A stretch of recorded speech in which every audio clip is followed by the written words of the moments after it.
Welcome to Minding Your Wellbeing, the programme that encourages you to take a positive approach to caring for your mental health and wellbeing. This is our fourth session, Building Positive Relationships. We look at the value of relationships to our mental health and wellbeing, what we mean by positive relationships, and what we can do to increase their presence in our lives. I'm very aware that the COVID pandemic has posed relationship challenges for many of us. I will address this towards the end of this session, but for now I will present the general evidence on the importance of positive relationships. The added challenge right now is how to maintain positive relationships at a time when there are limitations to social contact. The truth is that life would be happier and healthier and more fulfilling with relationships in it. Dr. Martin Seligman, the founder of positive psychology, says that the most important contributor to positive mental health and well-being is to have good relationships. These can be relationships with our family, with our friends or work colleagues, just generally connecting with others, because we know that good connections are really important to our mental health and well-being. As humans, we're social beings. Just think, since the moment of birth, how important relationships are. None of us would be here without the contribution and nurturing of others. Imagine for a moment that you have a sudden joy, something wonderful happens. Now think about what it's like to share that with somebody else. Your happiness multiplies. So having people in your life that you can share a joke with, have a laugh with, just enjoy being around, means that you increase your positive emotions. The same applies when you have a sadness or experience a stressful situation. Knowing there's someone there to turn to, that will listen to you, feeling you can trust them and feeling their support will help you cope. Having someone to talk things through with also helps you to keep things in perspective. The benefits of positive relationships to our overall health are very powerful. We will live longer. We will have better physical health, like lower cholesterol, improved immunity, lower blood pressure. We're more likely to make good health choices. However, as you can imagine, positive relationships do take effort. So let's look at what we mean by positive relationships. These are relationships that are more likely to have many of the following qualities: trust, honesty, validation, respect, care, compassion, forgiveness, fun, and intimacy. Although most of the qualities I mentioned probably relate to long-standing relationships, like partner or siblings, family members and close friends or long-term work colleagues. But there's a lot of evidence to say as well that even fleeting relationships have an impact on our positive emotions. Just meeting someone on holiday or maybe a club that you're a member of every now and again, they also have an impact on our mental health and well-being. However, the importance of relationships where we feel loved and cared for and understood are the ones that we do need to nurture and work at. Good relationships don't just appear by magic. We do have to put some effort in, but we will see the benefits, so it is worth it. Jon Kabat-Zinn, who is one of the main writers around mindfulness, would say, no matter where you go, there you are. So it means looking after yourself first. And what I'd say is being a good friend to yourself. And being a good friend to yourself means, first of all, looking after your well-being, looking after your physical and your emotional health. It also means being kind and compassionate to yourself, to turn off that self-critic if you notice that you're giving yourself a hard time when maybe you don't deserve it. Also to value who you are and what you do. And to notice and acknowledge the strengths that you have. And we're going to come back to those later on. And the other thing that's really important is to ask for help when you need it. You don't have to cope alone. And that's what positive relationships are about as well. Being a good friend to yourself means that you can be a good friend to other people. And that's the starting point of building positive relationships. We're often more compassionate and forgiving to others than we are to ourselves. How could you be kinder to yourself? How could you notice your strengths rather than your failings? So firstly, take stock of the relationships that you have. It's often easy not to give the most important relationships in your life the attention they actually need. So why is that, do you think? Life can be full of different demands, and we're probably trying to juggle them and balance them as best we can. Everything can seem important all of the time, so it can be hard to prioritize. For instance, if you have maybe small children or a stressful job, it can be very easy to neglect your partner or your very close friends. So does that sound familiar? What can help?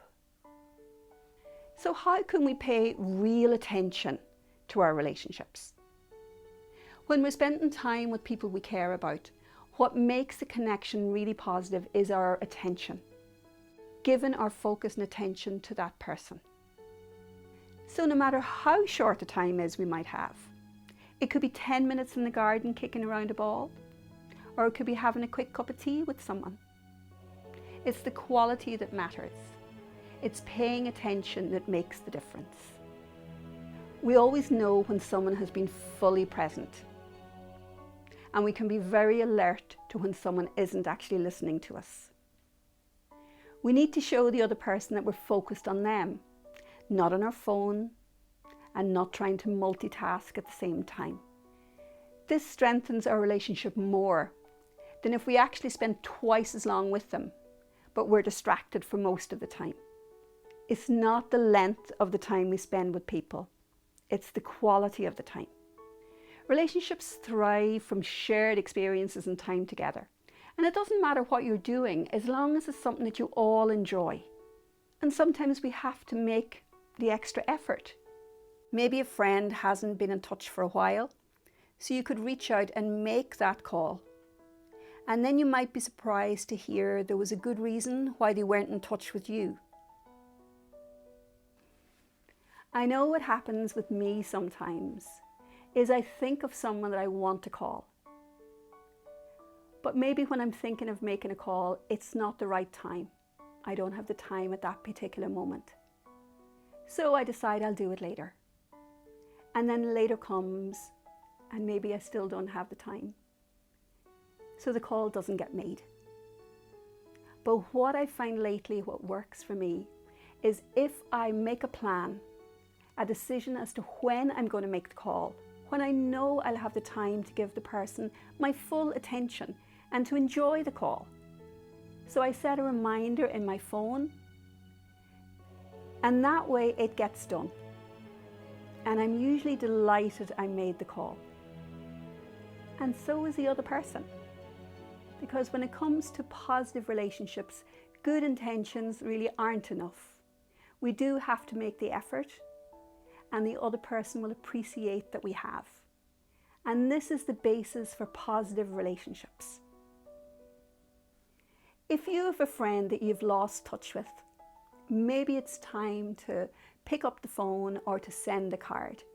You'll be glad you did. Who would like to receive a call or a card from you?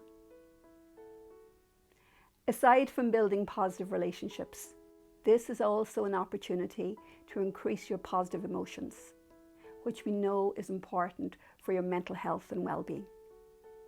Even the most resilient relationships can be challenged. We won't always get along, or we might handle tough times in different ways. The main thing is to make sure to communicate. At times we might think we or the other person is a mind reader, but that isn't the case. Saying everything is fine when it isn't, and then expecting the other person to know what isn't fine doesn't work. Believe me, I know. So talk and listen.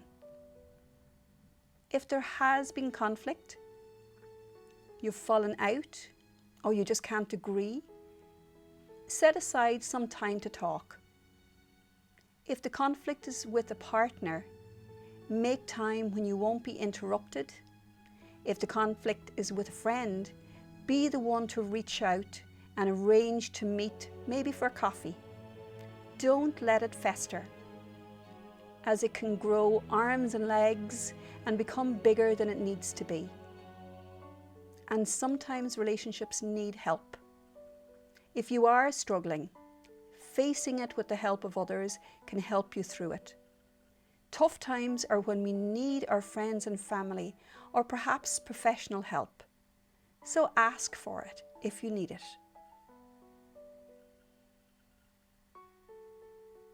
So just to recap on managing conflict in your relationships. So communicate by talking and listening. Don't let conflict fester. Try to face the challenges together. Prioritize your relationships and seek help. You don't have to do it alone. I'd like to talk about technology and relationships for a minute. We all know that technology has added to our lives in ways that we couldn't have imagined. It's opened up a world to us. It's allowed us in recent times to stay connected to family and friends, maybe by video calls or messaging or whatever platform that you use. In these situations, technology can positively impact on our mental health and well-being. However, we do know that technology can have an impact on the quality of our face-to-face connections. It can often mean that we're not fully present. How often, maybe in the evening time, do you sit down with your partner or another family member just for a chat? And both of you have your phones beside you. Now the notifications and the messages could be flashing in, but you're being very good, you're not picking up your phone, you're not answering them. But research shows that even just the presence of mobile phones actually have an impact and reduce the quality on our conversations, reduce the depth of our conversations, just by their very presence. So we do need to be mindful of our behaviour. The main message is we need to be aware and careful of how we use our mobile phones and other technology and the impact it can have on our relationships. It's important to strengthen the relationships we have already in our lives, but it is good to be open to new relationships and new connections as well. How do you do that? It can be harder as adults and as we get older to make new friendships and new connections. It is particularly difficult at the moment to make new friends because opportunities to meet new people are so restricted. Are you someone who tends to shy away from accepting invitations? Surprise yourself the next time you get an invitation from someone by saying yes.